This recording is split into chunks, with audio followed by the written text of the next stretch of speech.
All right. Hey, everybody. Welcome to the stream. This is like the first.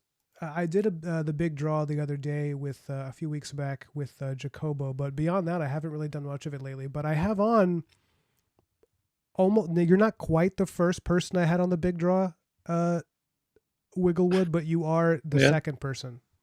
Hey. And he's back.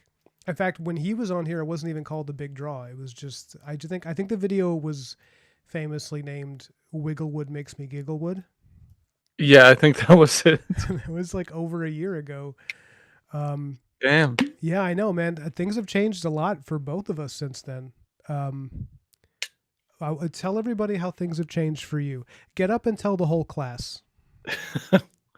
Well, I've been able to quit my construction job, so that's been good.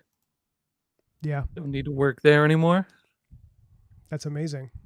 I got that. I got that little contract with Borderlands, and I did a little Borderlands ad, which was surprising. I saw that. That was one of those moments of being like, wow, he's all grown up. That's right. Yeah. No, it was nice. It Yeah. was great. They were super. They just let me do whatever. I got so many comments of people being like, "What the fuck does this have to do with Borderlands?" It's like nothing. It has nothing to do at all. Yeah. But they never stopped me. No, yeah, And sure. I offered. I was like, "Hey, this is the script. You okay with that?" They're like, "Yeah."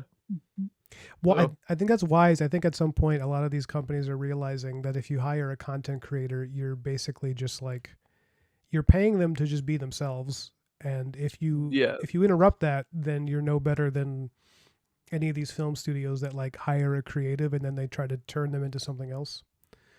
Um, Yeah, it I don't think it would have turned out well if it was just me being like, "You know what's really fun? Borderlands 4. Over a trillion different guns." yeah, there Like, is a part of me that does want to see an alternate universe in which you had to do like this highly corporatized, sanitized ad just to see what that would even look like. Yeah, that would be fun.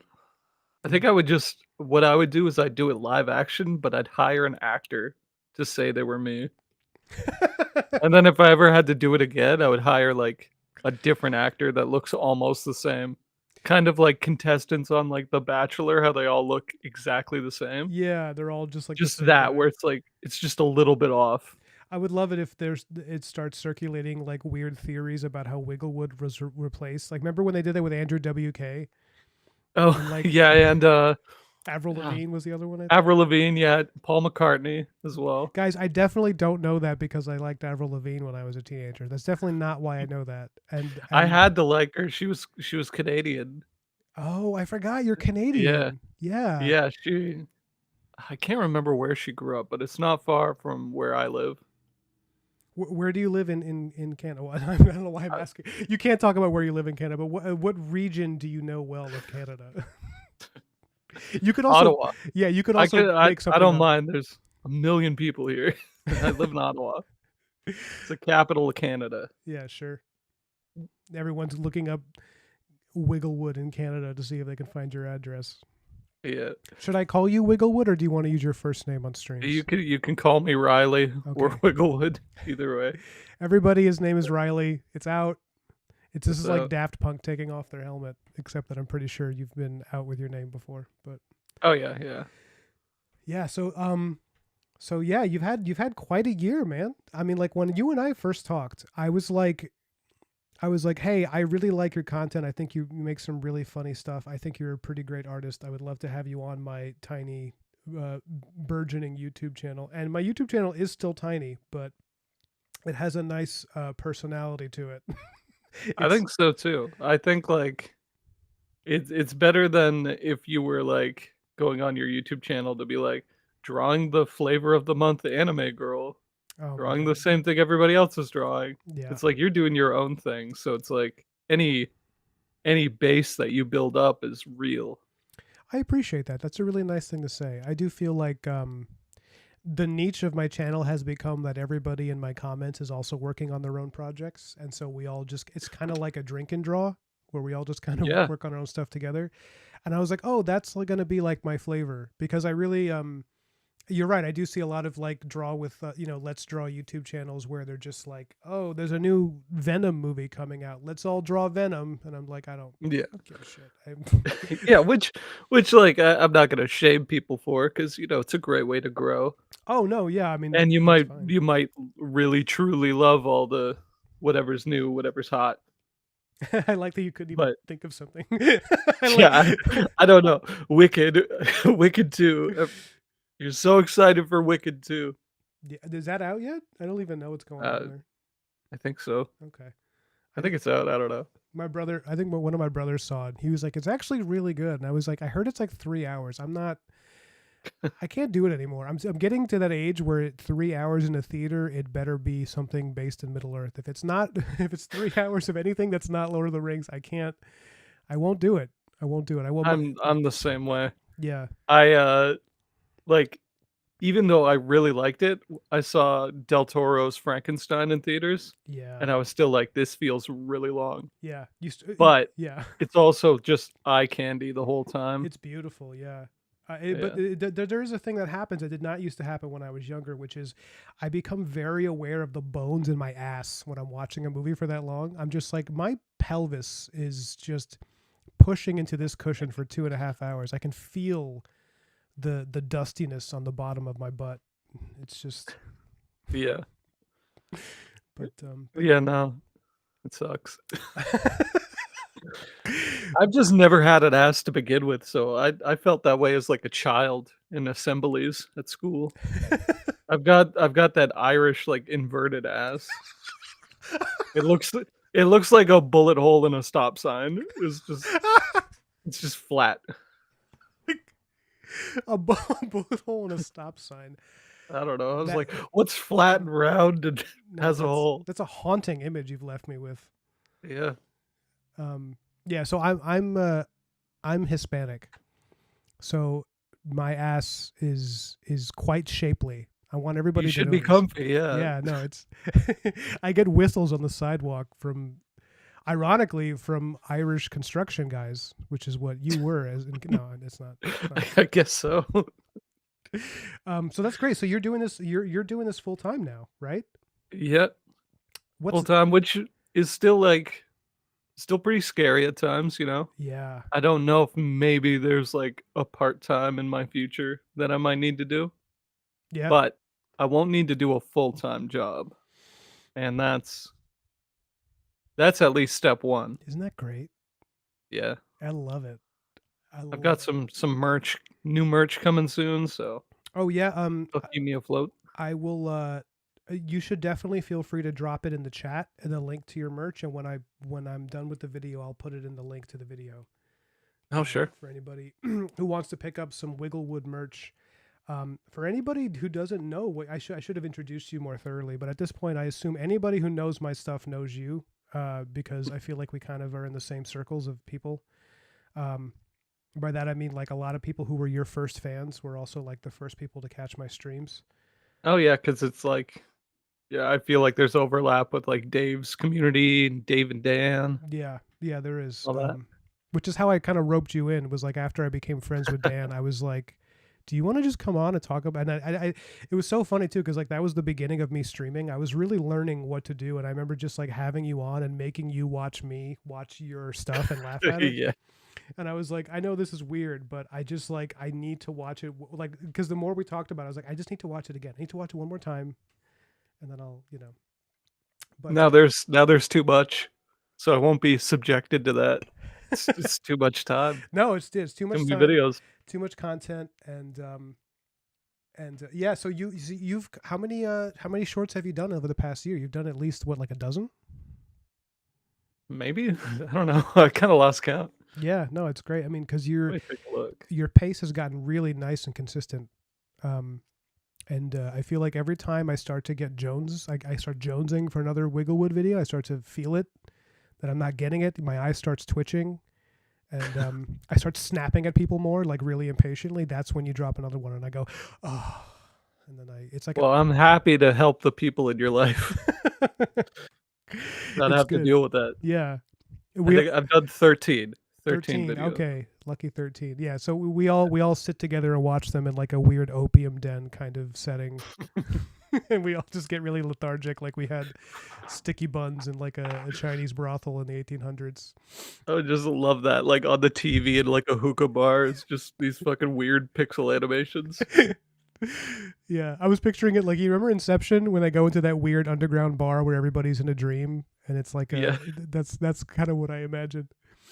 I Um, did have a weird experience like that once, where my family, for whatever reason, we won a free pizza from a restaurant, right? yeah, okay, I'm with you so And far.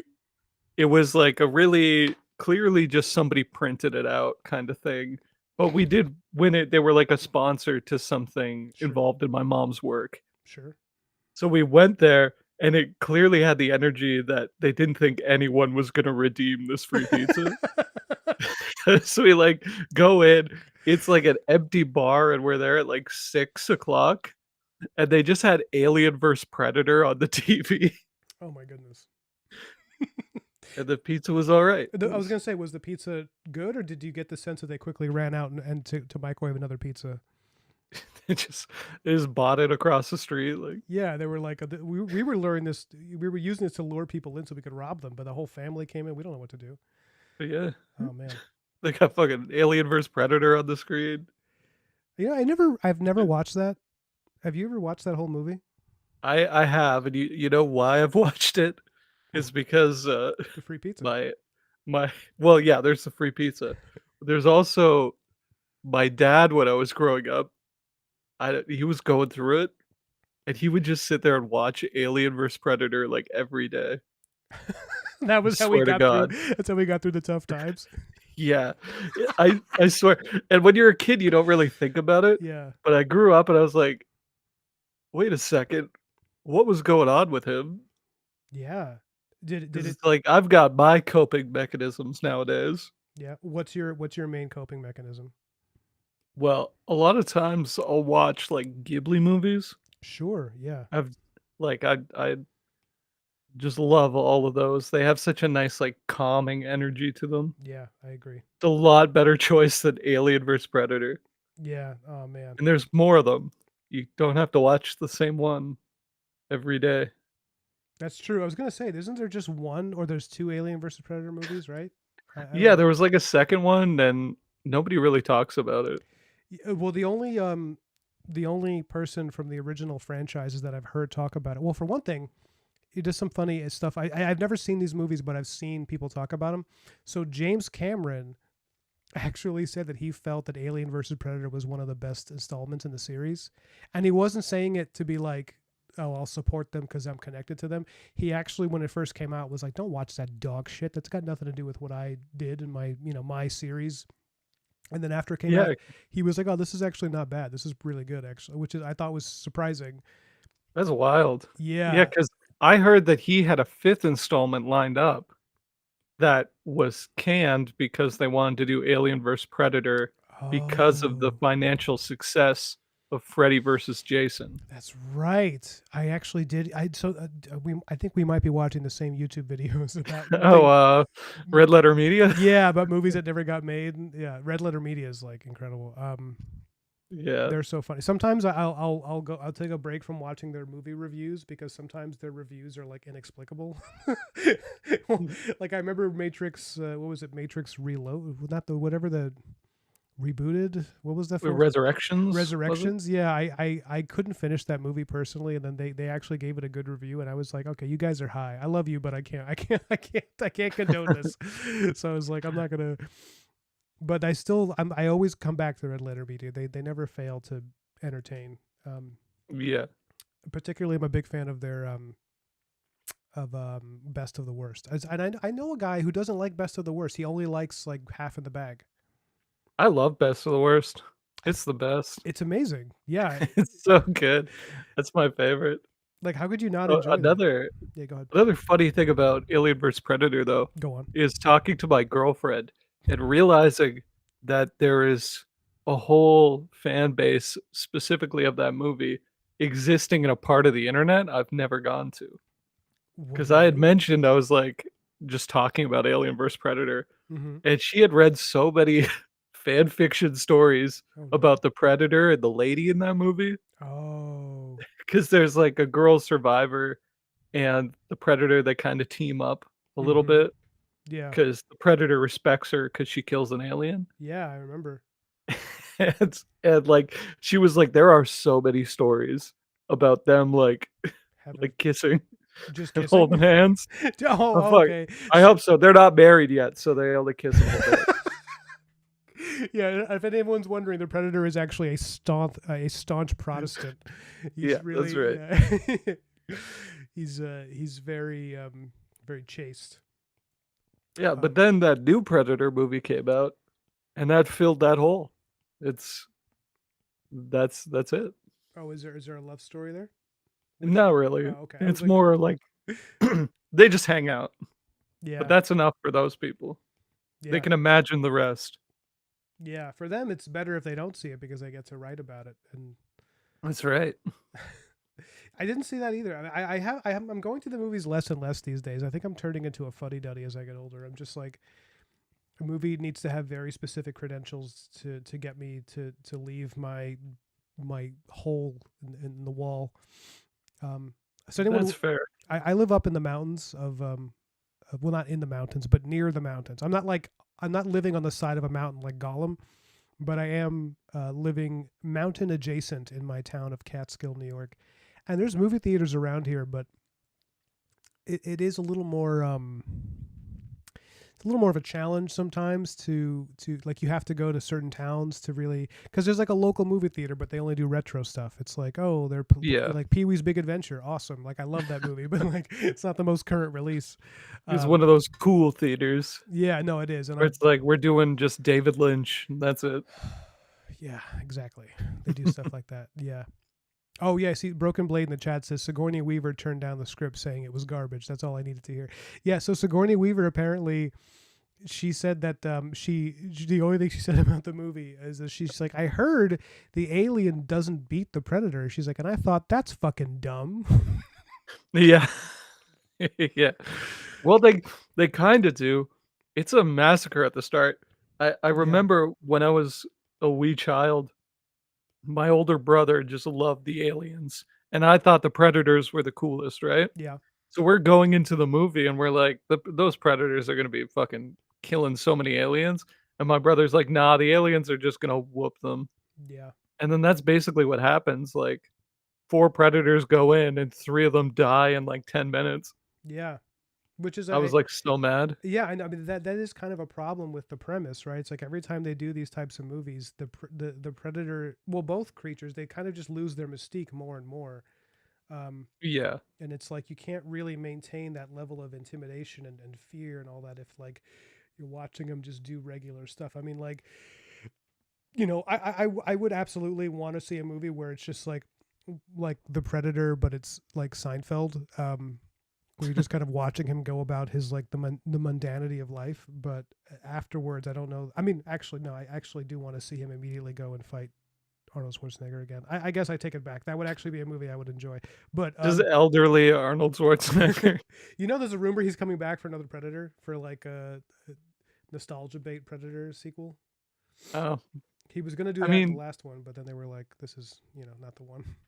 I feel like Badlands did pretty well, so I don't think they have to do that. Yeah, yeah, that's a good point. Um, I enjoyed it. I thought it was fun. yeah, It's definitely not the same as any of the other ones, but it was a good time. yeah. I mean, it got good reviews, and I kind of, I'm a little annoyed at myself that I actually had an opportunity to go see it, and then I was like, I don't know, I should just work. I have so much to do, and then I ended up like playing Elden Ring for a little bit. I was Yeah. like, this is not the thing I had to do. This is like me not doing it. Um, but oh yeah, so since the last time we talked, I want to just get back on that real quick because you kind of blew up, man. Like I mean, you seemed, I remember you only had a few like fans in the beginning. I mean, you know, like relative to where you are now, you only had a few, and now it's like you're like on Oprah. You're Yeah. you're touring with the Whitesnake. Um, Yeah, touring with Whitesnake. right? Am I wrong? Did I? Am I have you? It's just me standing on the stage, like, playing things on the big screen, being like, "You guys like that? Did you think that was good?" Yeah, it's like a TED Talks. You're dressed like Steve Jobs with like a turtleneck and a little wizard hat. Yeah. Um, no, yeah, I mean, I really, from everybody here who knows you, or doesn't know you, still, congratulations, man, on all your success, because you genuinely deserve all of this. Like you're. I'm not trying to embarrass you, but I'm going to. You're very funny and you're a very nice guy, and it's really nice when nice things happen to nice people who are good at their jobs. I appreciate that. Yeah, like it's really cool. It was really cool to like witness you in the beginning of your like this new path you were on of like just it's like I could tell you realize like, oh, this is like kind of a calling, like I'm really good at this, and you just kept doing it and you just kept getting funnier and like and and now it's like everybody's like sitting around waiting for the next Wigglewood video to drop. Yeah, so congrats on that, man. It's dope as hell. I love Well, seeing it, man. thanks. I appreciate that. Mm. And I think I that the biggest thing out of that is, if I could encourage people, try new things sometimes. Just yeah, even if you've never animated, you know, try it because I never did. I yeah. just learned on the go, and it worked out. What program do you use to animate? I animate in, Sprite, Okay, which is, like, made for pixel art. It's sure. usually just for, like, pixel art games and things like that. So it's got, like, a really cool system in there where you can make a bunch of sprites and export them all separately, animate them all at the same time, and it's cool. Would But, I don't really use it that way. I use it in a dumb, weird way please elaborate where on your dumb weird way. well, I'm thinking of making a video about it because it can be kind of hard to explain, Hmm. but I treat it just like any other animation software, and then I export everything as, like, a massive, like, GIF file, and then throw it into DaVinci Resolve, and I sync it up with the audio and everything like that. Oh, sure, yeah. But what I have to do, because I can't put audio into Sprite, Hmm. I end up having to just put, like, numbers in the corner of all of the GIFs so that I can follow along with and edit them, Hmm. so I can do what, like, mouth shape comes with the corresponding number. Oh, I see. And that's not how most people use it, you're saying. No, it's usually used for video games, and if it is used for other stuff, it's normally not, like, animated storytelling so much. It's more just, I've seen it used for just, like, really nice looking stuff, like cool, synced up to music kinda pixel art stuff. Yeah. I don't think I've seen people make, have, like, characters talking to each other and all that sort of stuff. Yeah, yeah, for sure. Um, I mean, so you're kind of like bending it to do something new. That's cool. Yeah, fully accidentally. Well, maybe Like I mean they should approach you for like, because you know, so there's this artist. I don't know if you know Evan Almanson, yeah. who he uses Procreate, which is what I'm using right now, and a lot of digital artists are using like Cintiqs and everything, and he's like one of the most popular artists working, and he uses an iPad for everything. And then so I think Procreate reached out to him to like, you know, do a video and show the process and how he uses it to do his level of work. And I'm thinking now like maybe they you should be talking to what are they called, A Sprite? Yeah. Yeah, maybe like I would be curious to see if they would be like psyched to have you break down your process and show like, hey, you can use this app to do this as well. There is another, animator who uses it called Lumpy Touch, and they do, like, pixelated horror stuff. That's an amazing name. Yeah. They have, like, this series that's like a messed up Where's Waldo. It's like a horror pixel Where's Waldo kinda thing, Oh, cool. and I saw one of their videos, and I had reached out and was like, "Hey, what software do you use?" Which you know, you get so much, like, you get that question. Now I know how often you get that question, so it makes me, like, twice as appreciative of them answering. Oh, sure, yeah. 'Cause it was like that day I just went and downloaded it and started working on my first video Yeah. just to mess around, like, no idea what was gonna come from it. Well, and guys, what Wigglewood is referencing, it's very true. I, dude, I get that. I was getting that question so much about what programs I'm using and what brush are you using is the main one. Do you get Yeah. when you're an illustrator? And I got to the point where I don't know if you has anyone noticed. I started just putting it in the freaking captions of all of my posts. I just started being like, I use the Rusty Nib brush set from True Grit Texture Supply. I use Procreate default brushes for paints. There and here. Oh, you want to know what this texture comes from? Here, it's already listed. It's the LP Traditionalizer, you know. But I, at the same time, someone was saying like, why do you mind those? You should. I mean, I don't mind. I'm happy to answer those questions. But someone made the point of like, well, getting more comments under a post is really good for it algorithmically. Um, but I was like, yeah, I don't want to just keep answering the same. And it's also like it's just nicer. It's nicer to them. It's nicer to the person who wants to know because they don't even have to ask me. They can just look. Yeah, for But sure. but yeah, the more it's like a good sign of your growing popularity when more and more people are asking you the same question. Um, but yeah, so I mean, so since the last time we spoke, you like I said, you had this Wigglelution, this Wigglewood revolution with your work, and I think when we talked, was that before Black Marrow came out? It was right after. Was it okay? Yeah, Yeah, was the campaign just finishing up? I think so, 'cause I had bought into the campaign, and then I didn't receive it, and I asked you about it. Oh, did I send it to you? No, you didn't. I didn't send you a copy. Was it I have to send you a copy, dude. I thought okay, we got to talk It cuz was it was a digital copy that I supported. and you never got the digital copy. No, I'm going to it send was weird. I've had that through Kickstarter before. I don't know, yeah. something's fucked up about my Kickstarter Yeah, account or okay. I'm going something, to send it to you right now. I'm sorry about that. I'm actually going to do it live on the air but cuz I that's horrible. I'm so sorry. You know, it was you I think and one other person, but that other person they they did not fill out the backer survey. So that's why they didn't get it. But you not getting it, it might have just been spite. Um, we actually we don't ship digital copies to Canada. oh, there you go. That's what it is. Well, that was the reason I couldn't get Steve Lichman for the longest time Oh yeah, you had a problem with that one 'cause too. yeah, I didn't back that one 'cause I was just, like, flat broke when both of those campaigns happened, but I managed to get some copies, Yeah. so I've got them now. Okay. Well, I'm gonna send it to you now. I'm so sorry, dude. That actually That's alright. I had no idea you never got your copy. Um, that's so shitty. Um, yeah, I actually suspect that I sent it to the wrong email. I probably sent it to a different Riley, some guy I knew in Yeah. college who's like, "Why are you sending me this?" It's pretty good though. Um, It's just, like, read it. yeah, well, I was actually really excited to know what you thought. So it's just really funny that you. That we're having that same conversation again, you being like, "What'd you think?" And I'm like, "Well, I haven't got it yet." That's so terrible.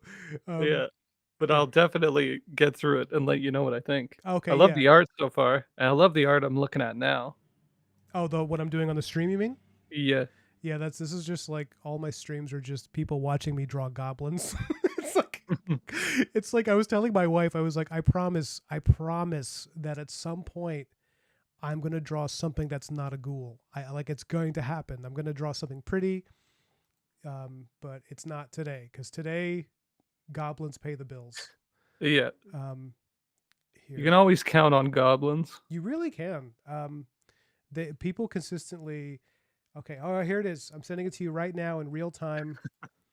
Boom, you have it. And I'm also going to send you the other digital backer reward that you're supposed to get, which is the Black Marrow theme song composed by Lycanbite, which is a rock band that I had to deal with.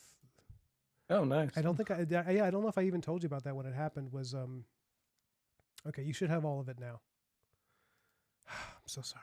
Okay, I sent it to your Gmail, the one I just sent the same link to. Yeah, I got it. Okay, great. It only took a year and 4 months or something.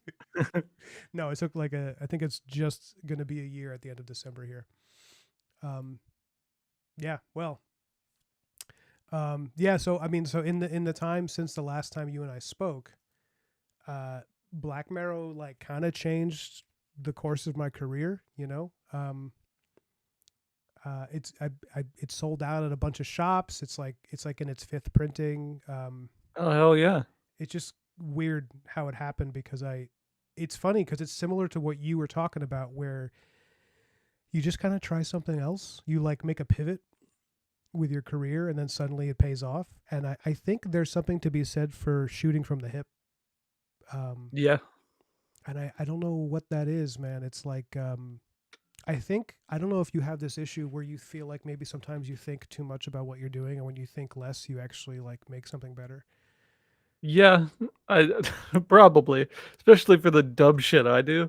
It's probably, like, better for me because I think that is what really got in the way when I was doing comics, was I would, like, think too much about them, Yeah. and, like, the ones that were just, like, the dumbest ones Mm-hmm.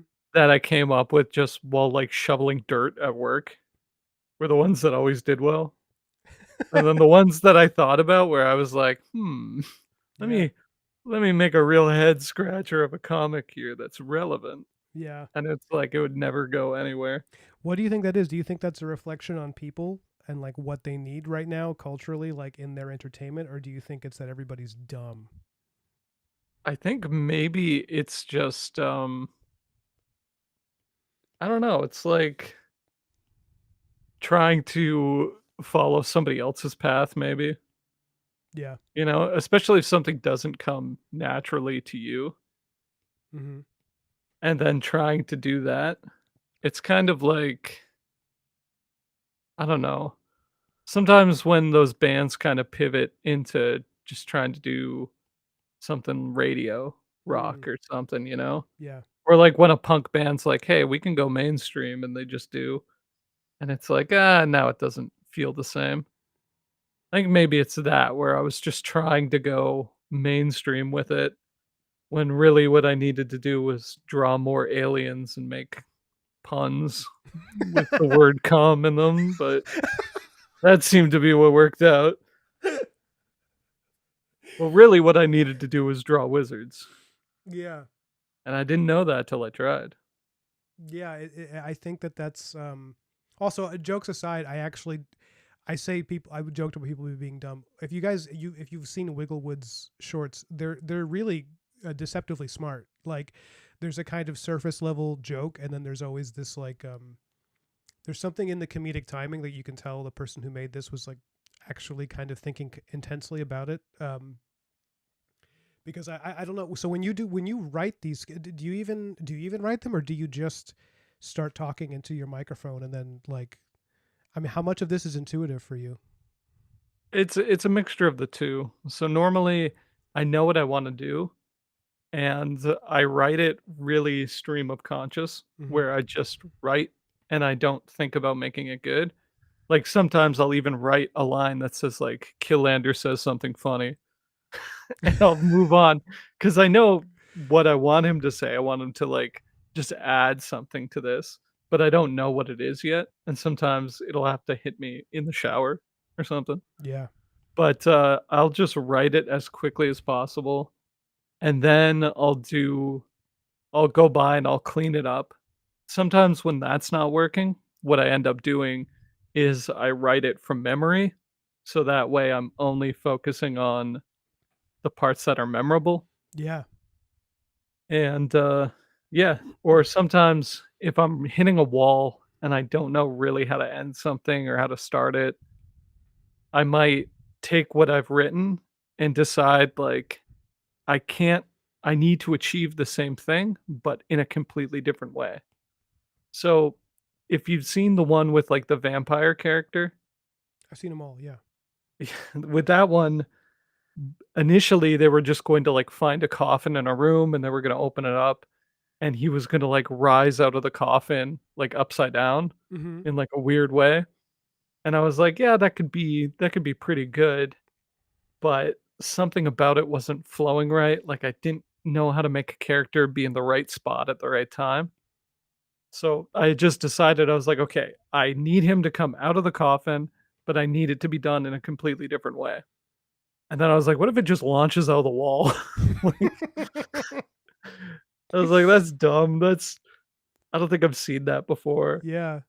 And I could it just makes it seem like this basement's so cursed and messed up that anything can happen. And it was like the right choice. And even at the end where he like hits Wormdoll in the crotch, even that, I was like 90% done. And my girlfriend was doing the dishes. I just like walk into the kitchen. I was like, would it be too much if he punched him in the nuts? Because, like, where the pixel art was, like, where the characters were standing, I Yeah. was like, he could easily just, like, reach over and hit him real quick. And what did your girlfriend say? She was like, "Yeah, you should do that. You should absolutely do that." Yeah, I mean, And it like, was the right choice. too much in what sense? like, oh no, this is beneath me. I don't know, it's like it kinda makes me think of, like, a 2000s comedy where it's Yeah. like, "Oh, there's a fat guy and he gets hit in the balls," you Yeah. know? Yeah. It's like, you don't wanna do that, but I think because it was so unexpected and it's got the backdrop of all these, like, serious character designs Mm-hmm. that it works, and I can be kinda childish if I take the art seriously. Yeah, and it's like there's a style of humor that I can tell you're trying to maintain where it's like you gotta you gotta walk an interesting line because you don't want it as much as a lot of people love like things like Rick and Morty. You don't want it to turn into Rick and Morty. You want it to have its own voice, you know? Yeah, I Um, never wanted to have this feeling that, like, anything could happen or that nothing that happens matters. Because like, in Rick and Morty, it's like, oh, a character dies and the one from the new dimension is there or something, you know? I haven't yeah, watched it in a long time, granted. me too. I actually haven't caught the last like 3 seasons or more. I don't know. I like the show, but I just got to a place where I was like, yeah, I get it. I get the gist. I don't need Yeah. necessarily anymore. I think Um, sometimes things benefit from some boundaries, yeah, and, yeah, like, even with what I'm doing, I kind of want it almost to feel like it's a low-level D&D campaign where, like, magic is a little bit rarer. It's not like everything's magical, you know? yeah. Again, that's an interesting line you have to walk because it's like because you are world building, you know, and a lot of people I think might overlook that you are world building in this comedy. But like just because it's a comedy doesn't mean that the rules of that world don't matter because they actually do. Yeah, Because for sure. that's where a lot of the humor is derived from. You know, it's like you understanding certain rules and then being able to like bend them and play with them a little bit. Yeah, and another another example of that is, where I grew up, like, in the middle of nowhere, and I was surrounded by so many, like, geese and red-winged blackbirds. So, I Okay. specifically wanted to put them into the animation I just did because Yeah. they can be, like, territorial and stuff like that, Mm-hmm. and I just want to keep oftentimes when you see, like, fantasy stuff, it's like, "What's in the woods?" Oh, there's, like, dire wolves and there's, like, bears and stuff, and you want all these, like, majestic elk and stuff like that. But when I'm trying to world build, I'm thinking of, like, what just weird Ontario, like, animals could I put in that are not these majestic, like, fantasy creatures? Yeah. It's like there's a goose and there's red-winged blackbirds and But that's maybe brilliant I'll though. That's genuinely really funny because you're right. Like a lot of other people would have gone for like, oh yeah, let's do like, you know, it's a griffin or a chimera and it but it's like also a frat boy, you know, something like that. But instead you're going this very different direction where the animals that you're choosing are mundane and that's a part of the comedy. Yeah, Um, and I think it also adds, like, a little bit of, like, Canadianisms into it, yeah. which I never want anything I make to just, like, scream Canada, like, so loud, but I like just putting in these weird little details that bring it back there. Yeah, just kind of like it's a seek and you shall find. Like if somebody wants to know Yeah, more about the author, they can just slowly peel back the Canadian bacon until they find you.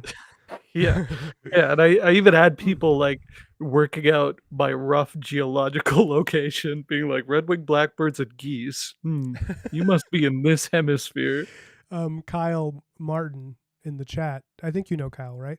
I know He Kyle. says, I did work Hell yeah. for two brothers like 10 years ago drawing backgrounds for their animated series, but they were such dumbasses and all they would talk about was Rick and Morty. So I swore I'd never watch Rick and Morty and never have. Okay. So I have a particular appreciation for people that refuse culturally significant phenomenon like art or whatever. I love that when some people just don't watch it out of spite. Like, Yeah. people who refuse to watch like Oppenheimer because they got tired of everybody else talking about it, and like that's why they're not doing it. Um, that to me is that's priceless. It's wonderful. That's such like a dad thing to do, to just be like, Yeah, it's a little quiet rebellion. yeah, Yeah. yeah. It's a beer on the couch rebellion. It's just kind of like, you're abstaining. I'm abstaining from the Yeah. whole thing. And I know, like, I'm missing out on some great stuff because I just, like, hear too much about it. Yeah, no, me too. But also like, Yeah. how old are you now? I'm 32. Okay, so I'm looking down the barrel at 40 right now. I'm 39 and I'm going to be 40 in May. So you should appreciate me while I'm here because I don't have much longer. And I definitely find that I'm growing increasingly comfortable with not knowing what's going on, and like That's like so fair. it's so cool. uh yeah, and you're still you're a little younger, but I feel like once you turn 30, it's when you start to feel it. Is like when you're like, you know what, I don't know who that celebrity is, and knowing and not knowing is half the battle, I guess is what I was gonna say. Yeah, I feel like just random stray, like, social media posts that come by, it feels like something out of Tim and Eric or something. It just goes by and it's, like, some streamer named, like, McShooty and Sweeney Miss Legs are dating, and I'm like, I don't know who these people are, Yeah, no, it and actually I don't want it to. reminds me of way back when we were kids and the Family Guy had that I don't know if you ever. I'm sure you watched Family Guy as growing up. Oh, yeah. There was that episode where they go to the MTV Awards, and it's just like they're they're going over the celebrity roster of hosts, and it's like Cody Chesterton, Chesty Codyton, and it's just the same guy in different poses with different hats on, and it's just like the same blonde kid. That's how I feel about a lot of celebrities. I'm like, I don't know who this is. People were like, oh, Jacob Elordi's playing Frankenstein. What do you think of that? I was like, I don't know who the hell that is, and I don't want to know. Exactly, yeah. Where it's like another thing is, if you know too much, it could really take away from your enjoyment of something. Yeah. Because apparently that actor, he was in some movie called, like, The Kissing Booth or something, Okay. which was some straight to streaming service, like, teen drama sorta thing. Sure. So that's why a bunch of people didn't want him to be Frankenstein. They're like, "What the hell?" But he's an actor. Yeah, he's just an actor. It's like, he's gonna have different roles. It's kinda It's like how people had to learn to appreciate Robert Pattinson because yeah. they just judged him for Twilight forever. But Which it's is like, "Nah, he's great. he He's such a jackass, I love him. yeah, he is He's so cool." he's I pretty fucking brilliant as an actor. He's also yeah. like genuinely really funny. Like Yeah, he's great. it's a little mean how he kind of threw Stephanie Meyer under the bus after she kind of gave him a career, but but he's talented enough he probably would have made it anyways.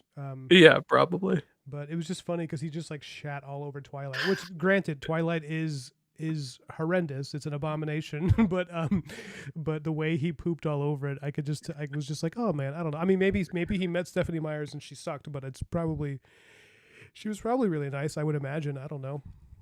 It's almost like acting to him is like working at, like, a lumber yard. Yeah, it's very He just goes into work, he's like, "I could lose this job today and go home and be fine." yeah. Like, maybe he just feels that way. Like, That's it's not exciting to him at all. yeah, that's amazing actually.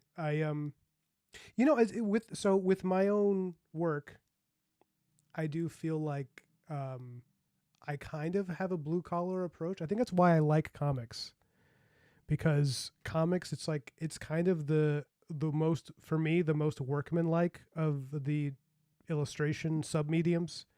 It's the coal miner Yeah, of absolutely. like art. Yes, I am definitely, anyone who's listening to this out of context, don't worry. I'll clarify. I am definitely saying I work harder than coal miners. Just that's That's definitely it. Yeah.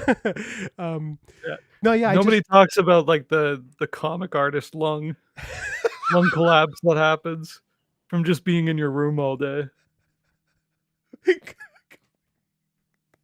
comic artist lung is, I love that could be a term for just being really out of shape because you Yeah. sit on your ass all day. Yeah, it's just not doing things. You guys, you know how hard it is. I have to get up at 10 in the morning and draw things in my underwear, and then I have to take breaks and eat in my living room. It's awful. Yeah. The Nothing. coffee's always hot, the soda's always cold.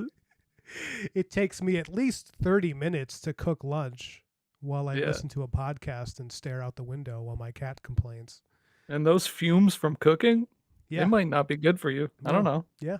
Asbestos is a thing Yeah, that could be in my house. I don't know. maybe. When was it built?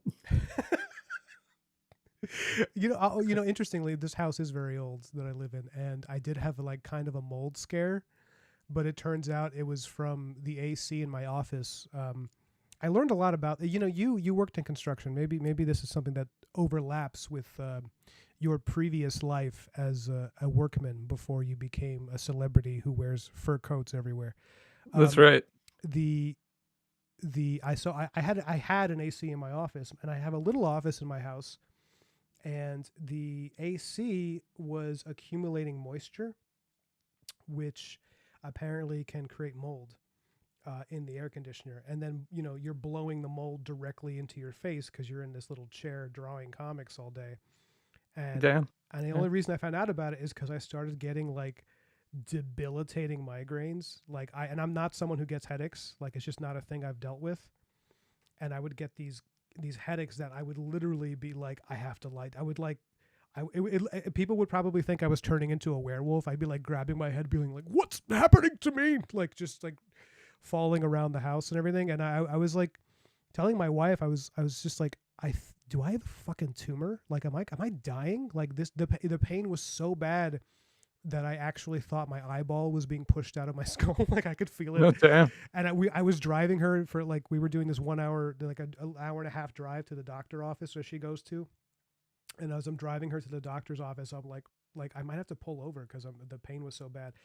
And so I kept getting sinus infections. And then eventually I just was thinking about it, and I was like, oh, you know what? I'm pretty sure that this is going to be like mold or something. And then it turns out it was the air conditioner, which thankfully it's not the house.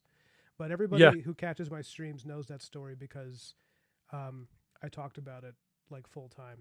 This became a mold channel for a few days where I was just keeping I people could see that happening, yeah. keeping people. Was it like an old AC unit? It was a fairly new one, but it was just, they say an AC in a small space can create that problem because it's just funneling air, and it's like, and then I would have the door closed because I was like, her mother's over or whatever, and I'm like, I don't want her to hear me cursing on my streams, or when Boys only. yeah, I climb into my treehouse and I'm like, I'm gonna draw goblins and you can't stop me. Yeah. So I think that's what's going on. I forget what brought us onto that subject, other than I wanted to let you know everything that's going on in my life, Riley. That's all right. I'm glad you're safe from the AC unit for Yeah, now. I am. I keep it outside where it can't hurt me anymore. Yeah. I killed it like that scene in Office Space where they stomp on the printer. Yeah. I would too if I thought I had a brain disease and it was just mold from my AC unit. Bro, it was bad. Like, the headaches were so bad that I was like, I had to get. They gave me prescription for I forgot what it's called, but it's a steroid, like a really intense steroid for reducing inflammation. And they give it to people who are having, like, debilitating, like, uh, you know, whatever mental problems that are causing your brain to pop out of your skull. Damn. And I remember talking about it in my streams and being like, "Hey guys, this might be the last stream I do before the incurable insanity of my Before expanding it brain." takes me. Yeah. I was like, if you see my eyeball pop out like one of those Operation board games, that's what's happening. Please leave a 1 in the chat if you see that.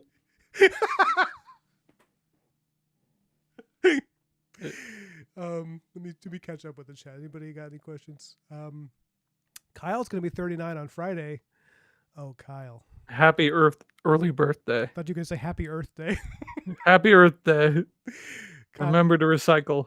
I hope you can enjoy caring incrementally 1 year less than you did now, because that's what it's gonna feel like.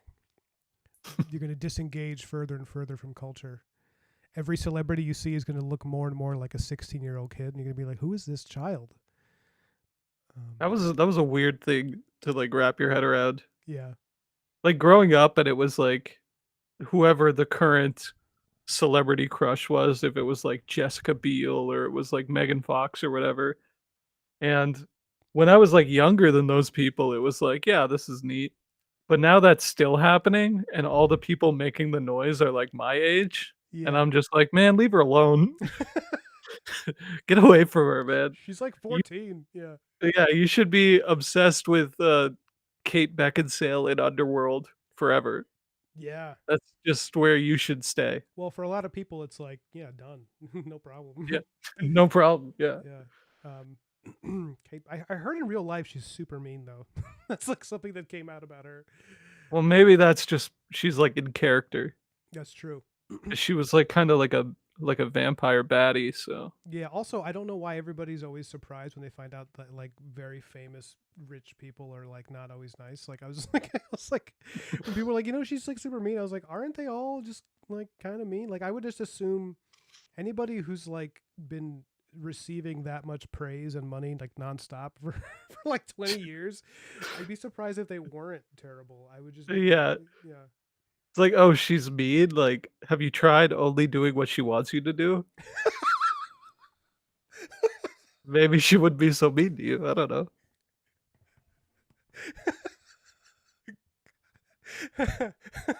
I really love that. Have you tried only doing what she wants to do? It's an amazing point. I haven't tried that with anybody. I should try that with people that are, when someone's People rude that to are you, mean, yeah. yeah, just try doing only what they want you to do. Yeah, just try just doing whatever it takes Yeah, to make them happy. my goodness. That's a serious tidbit of wisdom just in time for the holidays for when you guys go home to see your Yeah. family. If Oh, you're considering standing up for yourself, don't. absolutely do not. It's like Not worth it. the Wigglewood self-esteem chart. It's like if you're considering standing up for yourself, number one, don't do that. Don't do it. Yeah. Yeah.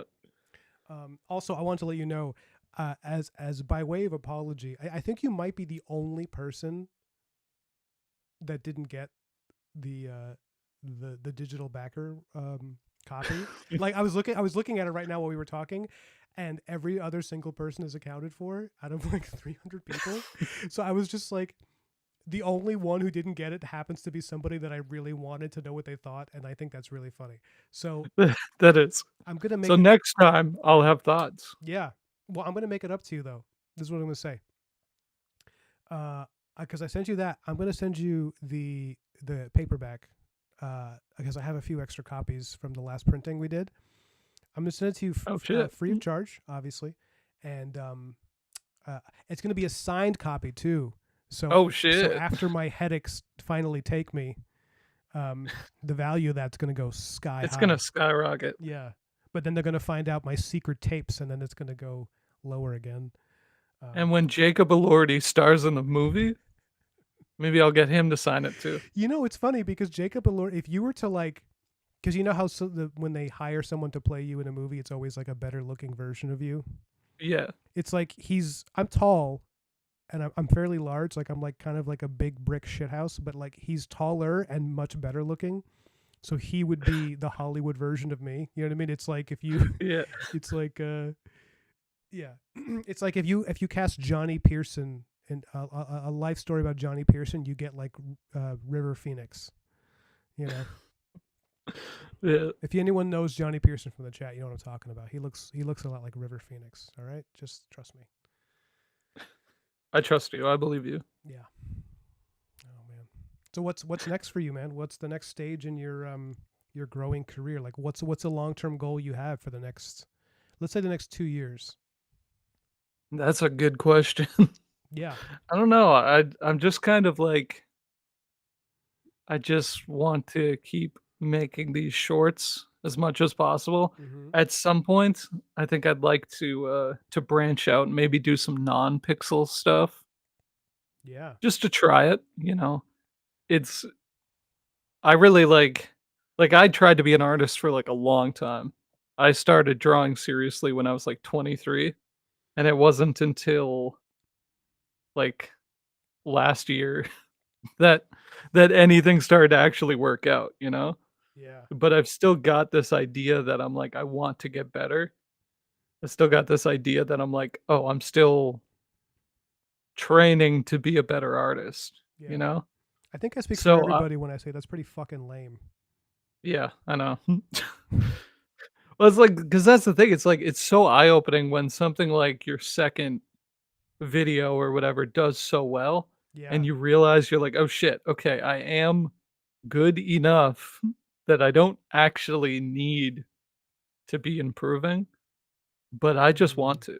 yeah. Like, I want to learn how to animate well and, like, learn the principles of that and actually get better at drawing, things like that. But you have been getting, I mean, like your drawings are already great. I mean, like stylistically they're so on point, but also you have been getting better. Like I've noticed, and I'm sure you've noticed, or maybe you don't because you're too close to it, but like your work steadily gets prettier as well, like between episodes.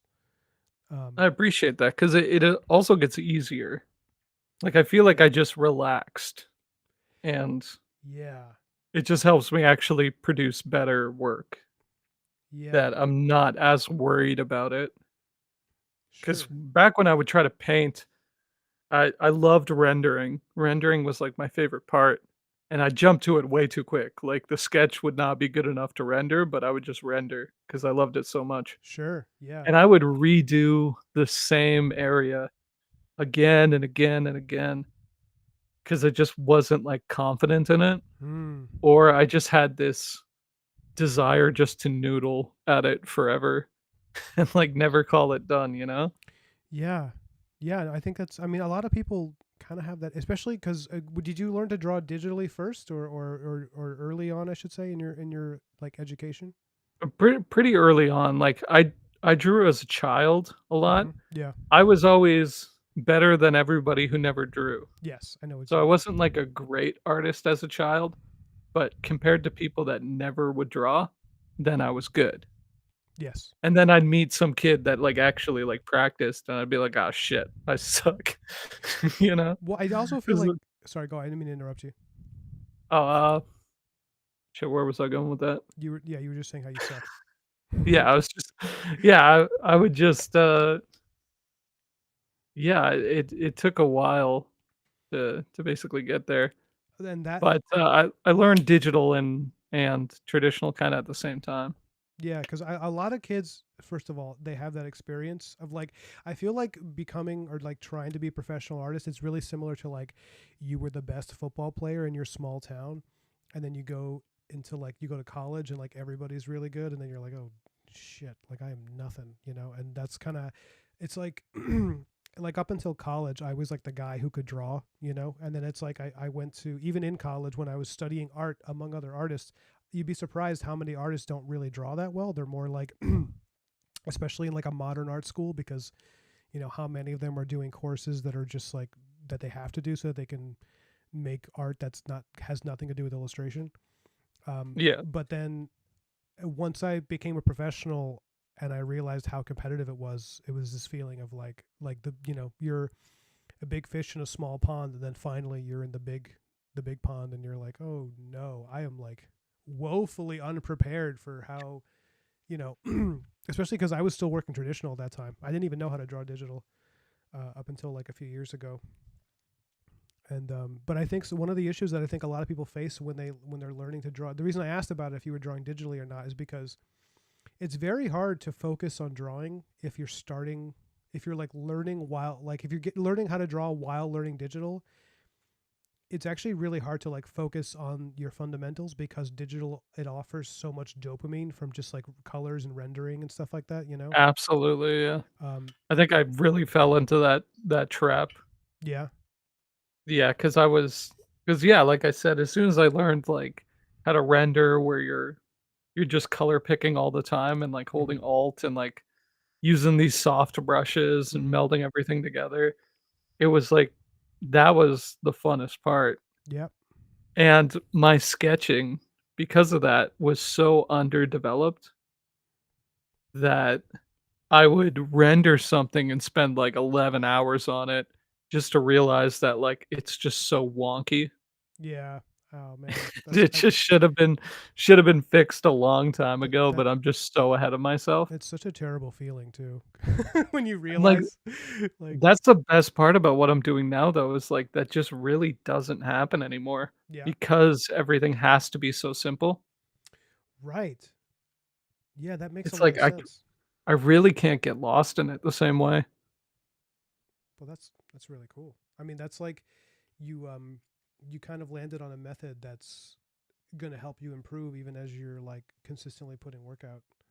Yeah. um yeah, that's awesome. I mean, Dan and I don't know if you ever catch the streams I've done with Dan. We've done a lot of them together. And something that he, unless I forgot to send you those too, but something that he says all the time is that he's like he wants to return to just drawing for a couple of years because he feels like the amount of painting he's done, it's like he's like he feeling like he's lost some of his comfort with drawing, and because of that he's like not moving as fast as he could, you know, through images. um Yeah, I could see that. Like, there's nothing better than when a drawing works, when something's, like, just a good pencil-y drawing, yeah, me too, I and love it's it. got that energy and everything. There's, like, nothing that really compares. It's yeah, I love it. I love drawing. I mean, like my whole career is drawing. Like I have some work I do in painting, um but mostly what I get hired to do is just drawing. It's just pencil and ink, you know. And the fact that I do my own colors is kind of an afterthought, you know, because it's like if you're doing like anyone who's seen my stuff, it's like I'm doing so much line art, like there's so much lines on everything, um, that the colors are just there to like differentiate sometimes between objects. Um, and no, I love it. I mean, like I whenever I do paintings, I'll do it for a bit, and I'll be like, well, that was fun, and then it's like I really want to go back to just drawing in like pencil and line, you know. And this artist Matt Rhodes was talking about that. This artist, yeah, Matt Rhodes, he was like saying how he's working on this amazing, huge project that he's been doing YouTube videos about. It's building a lot of popularity. Where he's doing like a a story. You would like this, Riley. It's a story based in the antediluvian period of history, which is the oh wait, did I lose you? Did you drop out? No, no, I'm here. Oh, okay. I'm here, I'm just listening. Oh, sorry, no, because sometimes the Google will just drop a call and I'll have to pick people up. So it's the antediluvian period of history, which is like it's the section of the Bible between the like beginning of the world and the Great Flood. So if you know, Okay, cool. yeah, so if you know anything about that part of the Bible mythology, it's like there's giants roaming the earth, and there's like demons, and there's dragons. It's like all this crazy mythology that That all, stuff rocks. yeah, and it's like it all, you know, and the story, it all gets washed away by the flood.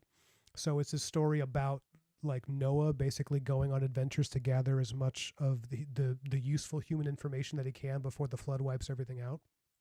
So That's cool. he's encountering giants and weird demons and interdimensional witches and all this cool stuff.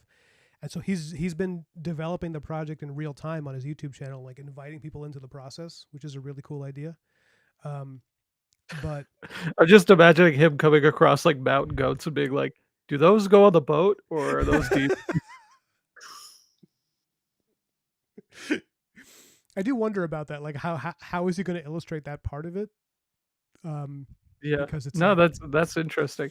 I really like a lot of, like biblical history. Like I'm not a religious guy. I was raised really religious, but I'm not really religious. Hmm. But I do love seeing like history and how it's compared to how it's written about in the Bible Yeah, is super interesting because because there's a it's like surprising amount of overlap in some crazy yeah, ways. and Yeah, it's really neat. yeah, I agree. And the reason I bring it up is because he's doing the whole thing in like comic book style art, and he for a while was like gonna switch over to paintings, and then after like he tried it for like half a session, and he was like, "Oh, screw this." He's like, "I don't want to do." He's like, he's Half like, a session is so funny. yeah, Because it feels like such a big decision and then just going like, "Fuck this." It yeah. it feels like Monty Python looking at Camelot being like, "Ah, never mind." It is a silly place, yeah. Yeah.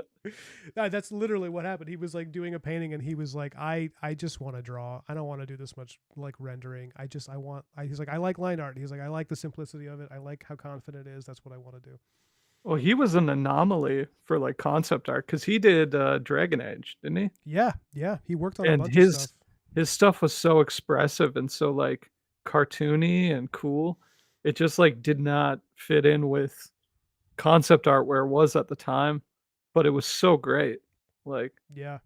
And even he says like if he were to have tried to get a job there now, he probably wouldn't get hired, yeah. because they're like, "What's this cartoony shit? Like, we want everything to look like it was, rendered to hell." And it's like, I don't know, man, but which is one of the reasons I haven't really, for the most of my career, I haven't even really attempted to get that kind of work, because being a comic book guy, it's like people want you to draw comics, and that's what Um, like so I like it's weird because it's like I can paint, and I'm a decent painter. I'm not like there's people that are much better. Case in point, my friend Dan. If you look at Dan's paintings, the one he just posted on his Instagram is like, Oh, the new, meat bun oh ones? my god, how good is that, dude? Yeah, they're great. I like texted him because like I'll call him sometimes, and he'll call me just to talk about random shit, and like I just texted him and was like, hey, I was like, I know we talk a lot, and about a lot of random stuff, but I'm just reaching out to let you know, like, the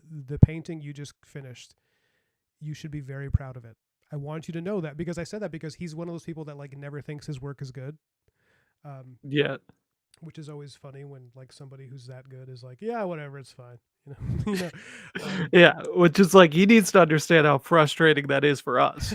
yeah, I know. I think I think he's not being modest, he's being rude. Yeah, it is. Yeah, it was almost like, well, how first of all, how dare you? How um dare you, yeah. Yeah, but I was like, I want you to know, like, sincerely, that you should be proud of this, and I know you're not going to be proud of it because of how you are, but you should feel accomplishment, because that's quite a. I think I said, like, empirically, Dan, this is a very good painting. Like, I was just like, this is very good art. Like, Actually, this could be in the dictionary next to really good painting. yeah, No one would ever say anything. They'd be like, yeah, "Yeah, that's a really good they'd painting." never question it. Um, and The he, thing with, like, Dan is, like, I'll mainly check Instagram stories, like, when I get into bed. mhm. So I just get into bed, and I just get fucking hungry because of all the food he Oh, makes, I know, dude. all that, like, delicious looking food, Yeah, and I'll just get so I gotta stop, like, yeah. Oh, I gotta skip it because I keep it's telling him the food that whenever he posts that stuff, it looks like he's getting ready for like a Roman orgy. Um, yeah. I'm It actually, like, I could be convinced that he just parties all the time yeah, because it just looks like he's hosting. he is a lot of the time, but Yeah. sometimes I suspect he just makes the food and gives it away to like local people or something in Massachusetts where he lives. Well, you want to get super jealous? You ready? I'm seeing him this weekend, Oh, and shit. he does cook that way for guests. So I've been over there a couple of times, and every time he's like, I have like 40 pounds of pork belly, and it's like, oh my god. And he'll have like Jeez. he'll have the entire neighborhood over, and like everyone he's ever met, and there's still a ton of food left over, and he'll be like, take it, I can't eat all this, it's all gonna go bad. So me and my wife like drove home from Massachusetts to New York, like a 4.5 hour drive, with like 14 pounds of like bacon mac and cheese. Just the whole car smelling just Yeah, we like can't even see mac out the and back. cheese. It smells like a Yeah. Waffle House sink in my Subaru. It's just like, Yeah. So yeah, I'm seeing him this That weekend, rocks. and I got a little gift for him that I think he's gonna like. I hope he's not watching because sometimes he'll surprise me on a stream, but I'm hoping he's not watching this one because I'm gonna tell you what I got him. He amazingly, even though he loves like illustrated books, he doesn't have the full Lord of the Rings trilogy illustrated by Alan Lee with like all the paintings. Oh shit. So I have the whole thing in one massive hardcover. It's big enough to be used as a magician's brick, actually. Oh shit. Um, and I'm gonna surprise him with it because he keeps doing this thing where he'll just get me gifts for no reason, like like an asshole would. Yeah, what a dickhead. I can't believe that. And I'm getting pretty embarrassed by it because I really don't. I often just show up and like I'm like, oh, are we doing gifts? Like it's March. Like what are we? Um, so I now I got him something, and it's going to be kind of a birthday gift, kind of a Christmas gift. But Nice. but That's cool. you should. I know you're up in the Great White North of Ottawa. But if you ever come on down, you should definitely come visit either him or me because I'm closer to you probably, but I have a guest room. But Dan cooks better, so That does. I've got well, since I've started animating, uh a guy had reached out really early and he was like, "Hey, you make cool stuff. Like we should chat sometime." hmm And like sent me a Discord link. And I was like kind of putting it off cuz I'm just always in my own world kind of. hmm Like I'm just one of those people. I'm just focused and all that sort of stuff. But he like kept at me and I was like, "All right, well, we'll chat." And I went to a Discord call and we just get along so well. yeah, Like he's a great guy. And what he does is he just reaches out to like animators when they're starting out and they're like they look like they have some unique potential or something. oh cool, And he has a community of them that he's built. And yeah, that was probably like the best thing for me because like he had really it's Rude Jack art, by the way, on YouTube. okay, He makes really cool stuff. And he was the one who was like, make a Patreon, make a tier that actually costs money. And I was like, I don't know who's really gonna be into that. And he was like, just do it, you idiot. And if we were in the same area, he'd probably threaten to hit me. he sounds 'Cause I awesome. was just like I was just putting it off, and he was just absolutely correct, like, the whole way. Yeah, Because as soon as I did that, that was, like, a huge step in being able to quit my job yeah. I and remember when stuff you like started that. your Patreon. I Yeah, remember. I had no idea what I was doing. I still sometimes I, like, feel like an asshole because 'cause I'm like, "Oh, I haven't been putting that much stuff here." Yeah, the But, worst. The worst is when you forget to post in the Patreon for a while. Because I have one too now, and in both instances, it's like I would imagine similar for you that like where you realize you got a bunch of new members, but you haven't posted in like 4 or 5 days, and you're like, I should give them yeah. something. Um, But at the same time, it's like I don't wanna give away, like, what I'm working on. yeah. Like, I'll try to have these innocuous, like, screenshots of hmm characters, So, but it's like I can't give away the joke at the same time. well, what sort of special benefits do your patrons get? If you don't mind my Uh, asking. they they see things early, Ah, okay. and if they're in the, like, the $10 tier, then I do, like, a little illustrated portrait of them that goes at the Oh, end of the video. that's so fun. That's awesome. Yeah, and then there's the other tier that's like I have heroes and legends, which the heroes one, you get your name in it, and the legends one, I put them on a pillar, and at the end that scrolls, Yeah. which was another funny thing. It's like I'm so I'm so like addicted just to the authenticity of doing everything like in engine. Yeah. Like I want to do everything in a sprite. But what I had to do with the portraits at the end was I put them on this pillar and I had to scroll it manually, like out of frame, scroll, out of frame, scroll, and it was taking like hours. And I was complaining to my buddy Jack, who I was just talking about it, and he's like, just do it in DaVinci Resolve. Just overlay the 2 things. Just stop doing this to yourself. Yeah. So I was I it? don't know what my fucking issue is, man. I just do that to myself all the time. Are you like a slow? Also, how good are you on time? By the way, I don't want to keep you. I know you're sick, but I'm enjoying the conversation. So you tell me when you need to go lie down. I'm I'm doing pretty well. Yeah, you sound good, Yeah. but you sound good, but I can't tell how misty and gray your pallor is. That's Um, true. uh, what was I gonna say? Yeah, do you consider yourself a slow moving artist, or are you pretty quick? I think it depends because, like, I'm so particular as well. Mm-hmm. Like, I know in my head what I wanna see, Yeah. and I think what makes me so slow is, like, needing something to look a certain way and feel a certain way. Yeah. So and also the fact that I'm kind of learning to animate as I go, and I'm doing a bunch of stuff I haven't done before. So, like, animating the wizard, like, falling through the glass and, like, bouncing a bit on the floor is all stuff I just kinda had to learn. So, sometimes that means animating something, like, roughly Mm-hmm. and deciding that it's not working and having to start over. Yeah. But I find when things are easy and, like, the main jokes are, like, dialogue exchanges or something, Mm-hmm. I can do that pretty quick. Yeah. So it sounds like you just like have a good steady process, but Yeah, by now, I think I've got it kinda hammered out. I yeah, really gotta make a process video because people ask me a lot about it, sure, yeah. and I just don't record myself working at all, so, Have you ever yeah, yeah, you don't seem like the type that would enjoy that kind of scrutiny. yeah. Have you ever considered doing like a process video in character?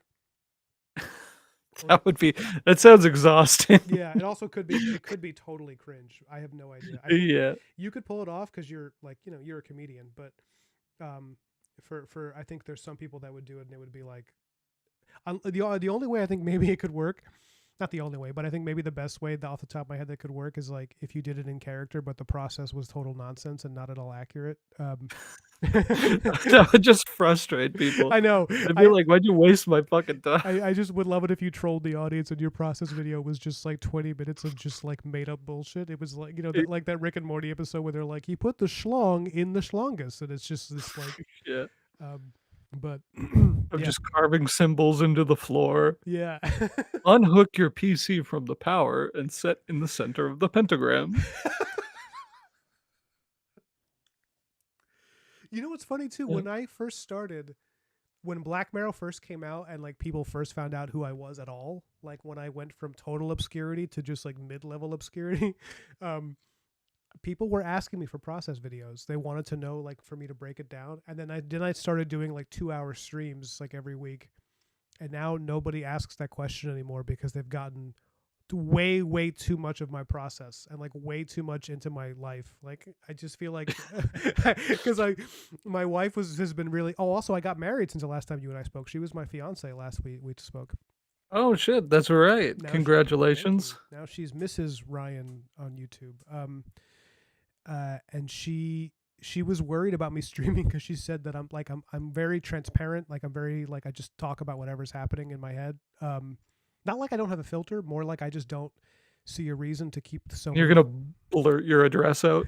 Well, no, that was an actual concern she had because I'm talking about where we live, and she's like, "Honey, like there are crazy people who are gonna like who might develop a weird parasocial thing because they see your face on a video or because they read your comic and they're gonna like." And I was like, "No, I'm not that. Like, no, like I'm no Jacob Elordi. Nobody's gonna come to our place." And then like I don't want to, I guess this is my first time talking about it publicly, but we did have somebody get a little weird. Um, there was somebody who like a few months back who was like apparently trying to find out where I lived, and Weird. they were asking a few other people who knew me, and it got back to me, and I had to like address it with them personally, like, "Yo, what are you doing?" Like we don't know each other, man. And then they like deleted all their stuff and like disappeared. like their whatever. Weird. Yeah, and that was like a little bit of a scare for me, where I was like, oh shit, I've been a little too liberal with my information. Um, so yeah, let that Yeah, be a you got to lesson. be careful nowadays. And if I have to worry about it, It's tough. you definitely have to worry about it. Well, that's the thing. It's like I record a podcast with a couple of my friends from that Discord Mm-hmm. called Apes Not Funnies. I've heard of it. Yeah, I haven't Which, I haven't watched yeah, it yet. I'm sorry. they're real goofy. We talk a lot about like animation, and we're all very different like kinds of animators. Sure. But yeah, we had talked a little bit about that, and I'll go to tell stories about my girlfriend. And she's mentioned she's like, "Ah, maybe don't, like, put my name out there or anything," Sure. like, Yeah. she just would prefer I just refer to her as my girlfriend, and, That's fine. That's a I role and just identity. I slip up so much because it's like I'm talking to, like, my friends who know her name and Yeah. everything, so I just say her name, and I'm like, "Ah, shit, sorry, man, you're gonna have to censor that." Yeah. But then when Yeah, by the time you're at the Grammys, you got to be really careful with that. yeah. I just gotta wear, like a mask of some sort, Yeah. like a But like a rubber face on top of my face. you're gonna be like Shia LaBeouf with the paper bag over your head. Yeah. It says "I'm not famous anymore." It's it's also hard because, like, there's this weird line where if you hide it too much, then people are like, "Well, I gotta know." But if you just never show it or you just don't, Yeah. like, work to show what you look like, then people just aren't curious. Like, if Yeah. I showed up somewhere wearing a mask, then It's more alluring. Yeah. yeah, but otherwise, if I just show up it's kinda like Zach Hadel from Smiling Friends. I don't know if you've seen that at all, No, not at all. but he was like, for like a long time, he just would never show his face, or if he was on something, he would use like a puppet, Hmm. but he would just then go to like panels and just be perfectly fine just sitting there as a normal person, and it kinda took the whole, Yeah. "Oh, I wonder what he looks like" out of it. Yeah. Shit. That's It's see. it's a bit of like a tough balance. Well, I think so. This is a theory I developed, and by that I mean I've been thinking about it while you were talking the past couple minutes.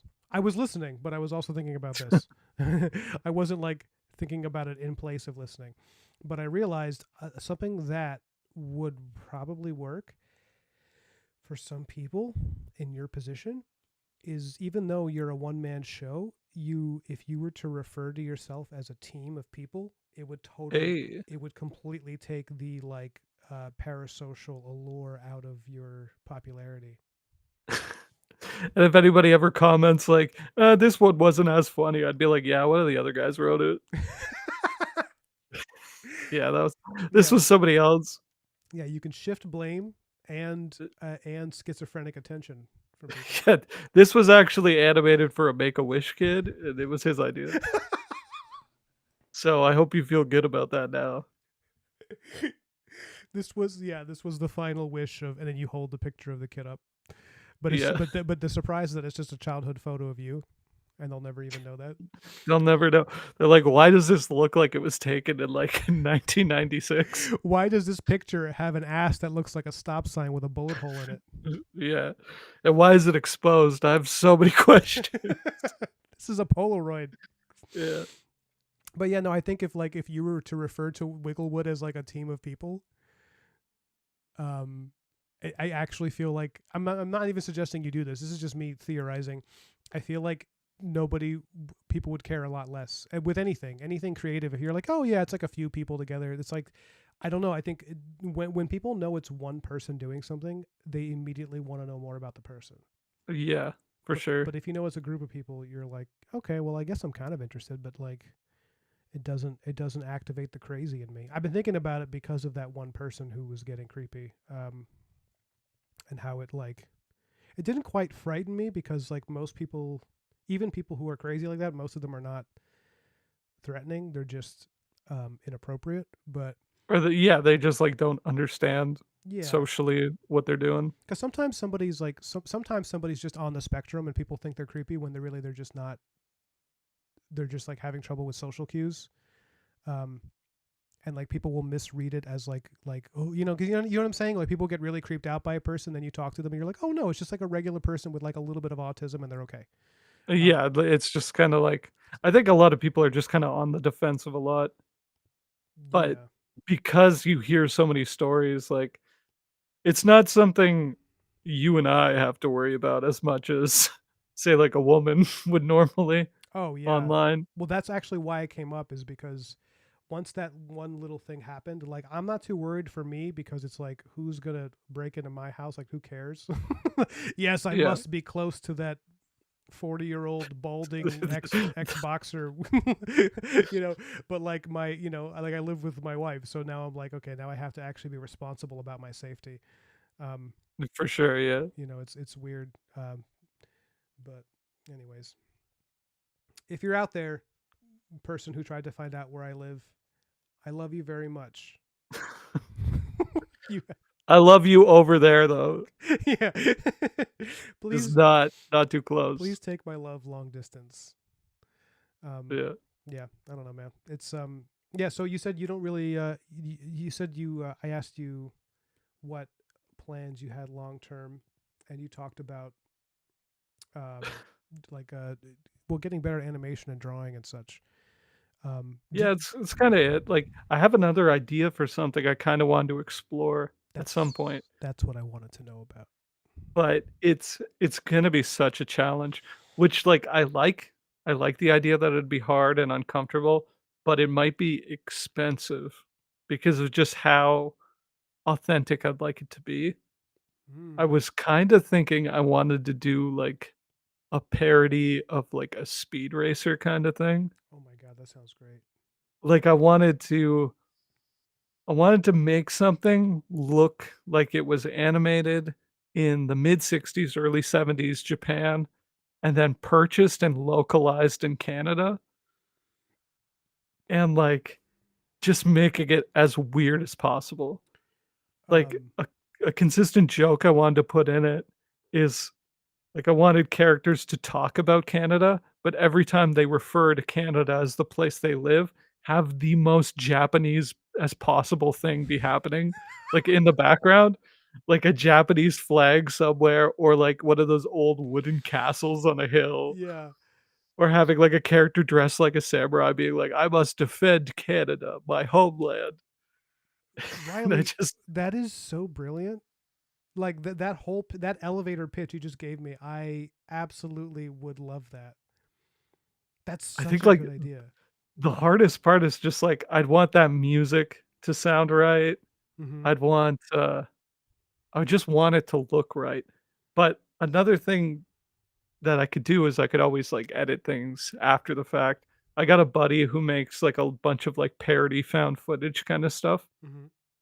and, uh, and they I'm sure they would help me out in making it look aged and old and Yeah. like it's found on a VHS somewhere. I find like I work best when I have an excuse to not be perfect, Hmm. you know? Where if you watch old things like Speed Racer and stuff of that kind of time, like Cutie Honey and all those, you'll see the backgrounds will just look like fucking they'll look insane. They'll look like insane asylum scribbles. It'll be like a door to nowhere and, like, everything's lopsided and weird because, like, things were coming out so fast Yeah. back then, and, like, they just didn't really have a budget to be doing it, and, which is why everything looked so good in the '90s in Mm-hmm. Japan, like, all of those OVAs at the time, Yeah, dude. was because everybody had unlimited money because their economy was, like, unbelievably good until it crashed in, like, 1990 something. I can't remember. Yeah. But, yeah, there's a reason all that stuff is, like, the best animation has ever looked. It's sad. I really miss it, man. Like I love looking at 90s OVAs. I'm always like finding them on YouTube. Yeah, A lot they're of them. all, like, on there. Yeah, like a It's ton of them. crazy. Like I remember growing up watching like even the ones that are like lame American kid obsession animes where it's like Street Fighter 2 the animated movie. Oh yeah, I watched that as a kid. I Gave watched. me weird, unique feelings. Oh yeah, yeah, yeah. It jump started puberty. Yeah, Yeah, yeah. Chun I Li. was like, maybe I wouldn't mind being killed by Cammy Oh yeah, in the when street. she twists the guy's neck. Yeah, it's Yeah, weird. It's weird. Okay, this is like one of the weirdest things that men do, is that we combine things that ought not be combined. We like marry concepts that permanently fuck with our heads. Like it's like, yeah, here's a really because we like violent stuff, we like action, and we also really like girls. So we just like have really pretty girls do terrible things to people in movies, and then you have like it's like that episode of Seinfeld where George starts eating during sex, and then he starts combining the urge, and every time he has like a roast beef sandwich, he gets curiously aroused, and he has all these like weird and then he tries to combine it with listening to the Met games because he's like into baseball. So he just starts listening to baseball games and eating sandwiches while having sex, and then it all combines into one urge, and now he can't do anything without like getting weirdly aroused. That's I feel like that's a tendency that men have to do with things. I mean, I'm not saying women don't do it. I mean, like, I know there's I a think lot it of. explains a lot about society. It does. No, it does. It does. Yeah. Yeah, I think maybe there's more women doing it now with like all the like weird novels that come out of where women have sex with Bigfoot and stuff, yeah. which apparently are extremely popular. um, yeah, but it's like a weird thing that people do that I think it's this desire to consolidate our interests, that just like, oops, I made a kink. You know what I mean? Whoops. Yeah, Um, it can happen. yeah, but sorry, we went off on a tangent. Yeah, I used to love, like, I actually still like, if I get into a certain mood, like while I'm working, I'll put on a '90s OVA that like I can find on YouTube or yeah, anything like that. I really, even some I've never. I love finding ones I've never heard of. And it really always makes me want to draw. And then sometimes I've even. So can I tell you some things I want to do? Oh, no, I just want to talk about me. No, I just realized I was supposed to volunteer my half of it, and then I didn't do it. All right, I'll be right back though. I'm just gonna run to the Oh washroom and I'll yeah, be right back. sure, man. I'm going to address the chat in the meantime. All right, cool. Hey, I'll be right chat. back. While we're alone, anyone watching, please give the video a like. I see there's been like 10 people on and off, but only 3 likes. Please like the video because it really helps us out. Because I'm trying to get this channel monetized, and I'm almost at 4,000 hours. And once it's monetized, I'm gonna get gold teeth, and you guys can watch me do it. Does anybody want to ask Riley Wigglewood any questions? I mean, he's in the bathroom now, so if you wanted to shit talk him, this is the time to do it. If you want to put questions out there and ask for his answers, that's also a good use of your time. My volume's low. Has it been low the whole time? Hello. Is this better? Hello. How is it now? Seems like it's pretty good.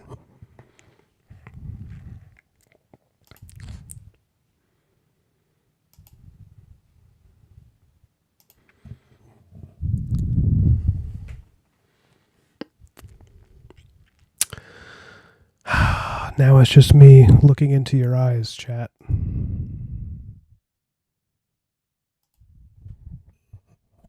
Oh, it's okay now. Okay. Yeah, let me know if it gets low again. Because I tested it out. It should have been fine.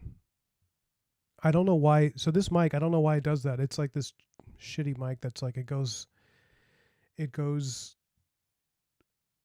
it's like really weak sometimes, and then I'll switch the mode and then switch it back to the exact same mode of the mic, the same like, and it'll be like far clearer. And I don't know why it does that.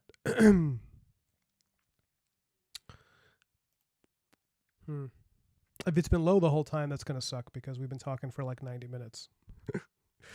But I hope it's still been okay for you guys.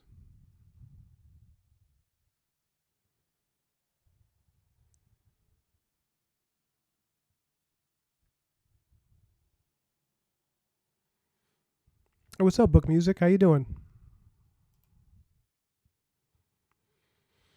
Are you going to be at Dan's this coming weekend? I'm back. Hello, sir. So, So what do you have lined up in the future? well, I've been talking about it on the streams a little bit. People have already heard some of this, but my plan. So right now, what I'm working on is Black Mirror 2, and what I want to do is launch that in the same. So this is going to be 2026. I'm turning Black Mirror Comics into my LLC. So Nice, it's going to be nice. my own personal print label, and I'm going to launch different titles that I'm writing and drawing under the banner of Black Mirror Comics. So in 2026, I'm doing Black Mirror 2. Which is almost done. It's like 60 pages in, and Knights of Camelot, which I think you saw me working on Yeah, way back. that stuff looks so cool. Oh, here for anyone who doesn't know what I'm talking about, this is a page I just finished for Knights of Camelot. It's right there on screen. Um, that's almost done too. Like there's only 3 or 4 more pages of that, and I'm going to launch that like probably right after the holidays. So it's going to be 2 Kickstarter campaigns, and then I think I'm going to try to do a third comic in like mid 2026. Because the goal is to get to a place where I'm just full time doing Black Mirror comics, and I don't have to do any more freelance work. And That'd be that's cool. I yeah, love that Knights of Camelot thing you're working on. I love the look. It kinda makes me think a bit of, like, the way they would draw armor in, like, early Capcom stuff, or the way they used to draw Iron Man where you can almost see the muscle through it. dude, you're totally nailing what I'm going for there. Yeah, Yeah, the goal is. it's so cool. Thank you so much, man. No, yeah, I'm going for like 90s anime King Arthur. Um, so like even the look of it, it's like kind of an action shonen jump or something. Uh, Yeah, that rocks. Sorry to derail you. no, that's okay. I actually would. I love knowing what you think of this stuff because your design sense is really strong. So like, I always like getting feedback from artists that I like. But yeah. So that's launching. It's going to be a bunch of stuff, and I didn't find my. It's you mentioned this. I didn't find my for the lack of a less pretentious term, like my voice with King Arthur until I started realizing that if these knights were alive today, they would all be listening to like fucking Sabaton or something. You know what I mean? Like, Yeah. like these guys would be really into like, yeah, what like Catholic death metal or something. And I was like realizing, oh yeah, that's the aesthetic for this that I want to make it my own. Is going to be like it's like they're like a heavy metal band almost. Um, I could see that a lot. Like, it's kinda like I'm a big, like, heavy metal guy, right? sure. Like, I love all the extremes of, like, all the death metal, black metal, stuff that's just noise to most people, Mm-hmm. but I really think, like, a lot of that started in just the Power Rangers opening Oh, when I was a sure. kid, and, Yeah. like, that song is Yeah. so heavy and good, the guitar is so great, like, I love it, Yeah. and just as a kid, it just cemented that that's the energy of, like, cool fighting stuff, you know? Yeah. And I can see that in what you're doing, and I see that in, like, Space Marine stuff, like Yeah. Warhammer Sure. 40K. A Yeah. lot of people have that same kinda energy with it, and it's I don't know, something about, like, the sound of, like, Sabaton and Yeah. stuff like that it's like, it just sounds unstoppable. It just has such a good, like, momentum to it. Yeah. I mean, like when I first heard like The Last Stand by Sabaton, which is like that song of theirs everybody knows, Yeah. literally the entire is sounds so corny, but the entire image of what the guys on screen now, the knights themselves, the image of what they were going to look like and how they were going to look in the comic and how the space they were going to, it all came like popped into my head listening to that song. Cause I was like, this is it. This is what I need to do. Cause at first when I was doing it, it was like feeling very like, how am I any different than historical, a lot of historical comics and like, cause I've seen King Arthur done in the past, but it always feels like they're making it kind of dusty. They're like, it's Yeah. history. And I'm like, no, man, like this is what it was like for people 500 years ago reading these stories. This was them to them. This was like their anime. It was like something that they would like devour. Yeah. Um, And I do the same thing with music. yeah. Like Tell me. Oh yeah, like listening to music, I'm picturing all that sort of stuff, which like it didn't change from when I was a kid. You know, when you're a kid or when I was a kid, I'd be looking up like Linkin Park AMVs on Mm-hmm. YouTube and stuff like that. And Yeah. look it up like, oh, Vegeta turns Super Saiyan for the first time set to Crawling in My Skin by Linkin Park and all that sort of stuff. And that's still where my brain goes like nowadays. And I think part of why something that makes it easy to write for me with what I do is I think of all these characters so seriously in my brain. Like if I'm listening to some cool stuff like Sabaton or something like that, Hmm.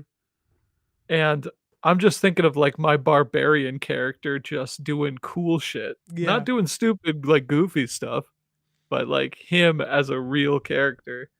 And then when I write him, I write him as as, like, doing goofy shit. Well, that's interesting that you have to make him into a real character before you can sort of satirize him, right?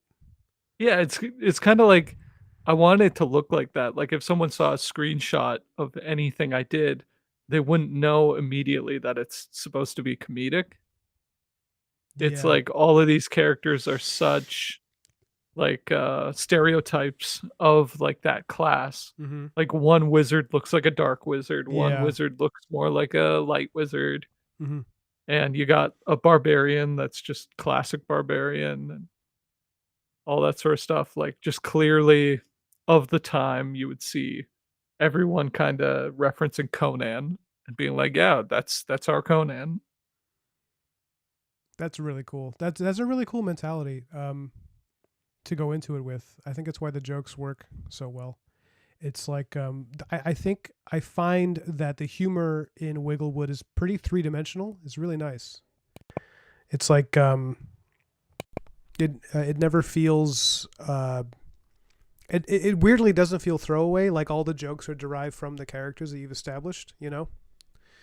Um, oh shit! What time is it? Okay, guys. So I'm gonna wrap it up because I gotta go pick up my wife from work. And anybody who's watching this, please give it a like. And Riley Wigglewood, please let us know where we can find your work and what people can do, like your Patreon, if they want to support you or if they want to catch you anywhere on the internet. I'm here on YouTube. If you search Wigglewood Tales, I'll come up, or the German version will come up, or the Russian version will come up, but they'll all link back to me, so it's alright. There's a German and a Russian version of Wigglewood. Yeah, there's like a Russian group there's a couple Russian groups that always will do like a dub of my animations and put them up, Do you get to and, monetize that? no, honestly, it doesn't really bother me. I just let them do it. 'Cause there was another person that reached out to me. They're like, "Hey, we can record everything in Russian for you. You just have to pay us." And I was like, "Well, I got 2 people doing it for free." So, I didn't even ask. I didn't give them permission or anything. They just did it. That's And, cool. Yeah, it doesn't bother me at all. I think it's really cool, actually. And then there's a German guy that will, redo a bunch of my stuff, which is that's pretty. fun. Yeah, that's pretty awesome. But yeah, there isn't like more than one Wigglewood on YouTube, guys. So if you look it No, up, I don't think so, you're gonna aside from find. some, like, AI generated slop that's calling itself, like, Adventures in Wigglewood right now or something. Wait, is that happening? Yeah, it's like an anime it's a dragon and there's rainbows and shit. I think it's, like, trying to be, like, kids content, but it uses the words Wigglewood. Is that But it's not more coincidence? popular than me. Well, It's no, I would imagine not. But is it coincidence or are they like? I have no idea. Like, Oh, especially for all those, like, AI generated things, you don't know yeah, where it's coming from, you don't sure. know nothing. I just think it'll just fade away one day and it's not gonna be an issue. Yeah, But yeah, Wigglewood here on Patreon, just Wigglewood should come up. great. Well, Instagram, TikTok. I neglect TikTok, but I'm there. I should I start doing TikTok? I don't. I don't know. I don't even want to do TikTok. Because people keep telling me like that's where the kids are. You got to be doing TikTok. I was like, I don't want to do tech. I don't want to do I mean, communism app. I don't want to do it. you can upload like screenshots from the King Arthur project set to Sabaton, and it's fine. Yeah, but I can do that on Instagram too, and that's where most of my That's audience true. is. Yeah. But I think TikTok is a whole new audience. People have been telling me I should try TikTok, but I don't know. I don't know. I was hoping you could point me one way or the other as far as your experience of Well, TikTok. TikTok I used to do really well on, but my stuff doesn't really go anywhere there anymore. I don't know why. Oh yeah, Maybe I'm just too inconsistent. yeah.